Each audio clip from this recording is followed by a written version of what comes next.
La parole est à présent à Madame Danielle Simonet.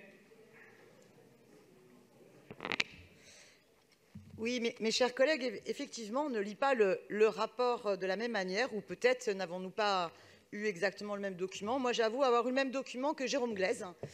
Ce rapport de la CRC évoque bien la question très importante du rôle et des pouvoirs effectifs donnés aux arrondissements et aux mairies d'arrondissement. Et je dirais à la droite qui dit oser la proximité, je leur répondrai, mais il faut oser les moyens et la masse salariale allouée à la proximité, parce que c'est ça le cœur du débat. Le rapport décrit les moyens insuffisants qui sont donnés aux arrondissements, qui ne leur permettent pas d'avoir une vraie existence juridique et surtout d'exécuter les compétences qui leur sont théoriquement déléguées. Il y a notamment une insuffisance de ressources humaines pour les fonctions de gestion, équipements locaux notamment. Et la question qui nous est posée, c'est bien comment faire en sorte que pour toutes les administrations parisiennes, les arrondissements soient bien un échelon de co-élaboration de nos politiques, ce qui veut dire à la fois qu'il y ait donc du personnel administratif en arrondissement et qui soit en capacité de travailler avec les élus et avec la population. La CRC décrit la conséquence de cela, qui est que pour compenser cette insuffisance de personnel technique et administratif à l'échelle de l'arrondissement, eh bien, c'est les cabinets des maires d'arrondissement qui embauchent sur des contrats qui sont c'est des contrats précaires, des collaborateurs de cabinet qui sont en nombre du coup important, mais avec des tâches, pour une partie d'entre elles, qui peuvent relever de l'administratif ou du technique et qui devraient en fait correspondre à des emplois fonctionnaires au sein des administrations et de morceaux d'administration déconcentrés au niveau des arrondissements pour vraiment asseoir le pilotage, délégation par délégation,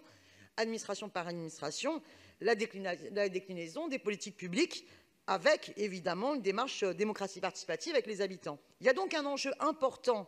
dans la mandature qui s'ouvre d'augmenter de manière conséquente les moyens et les effectifs des agents en arrondissement, administration par administration, pour permettre que les prises de décisions politiques prises par les élus puissent être coélaborées avec les habitantes et les habitantes en fonction des besoins recensés, en fonction des logiques co-construites d'éducation populaire et qu'on puisse aussi d'ailleurs favoriser la démocratie d'interpellation qui me semble nécessaire et sur laquelle je trouve la mairie de Paris pêche,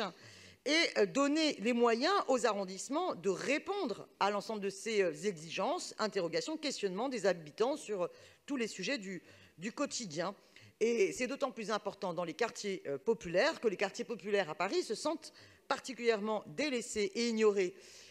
par les pouvoirs publics. Et j'en veux pour preuve le taux d'abstention qui, une fois de plus, a été extrêmement fort, avec des records historiques, des bureaux de vote où l'abstention est supérieure à 80%. Prenons-en conscience. Voilà, donc cela permettrait également une déprécarisation des agents, puisque ces tâches techniques et de gestion sont aujourd'hui de manière trop fréquente prises en charge par des collaborateurs de cabinet, dans un mélange des genres auquel il faudrait pouvoir enfin remédier. Voilà, je vous remercie.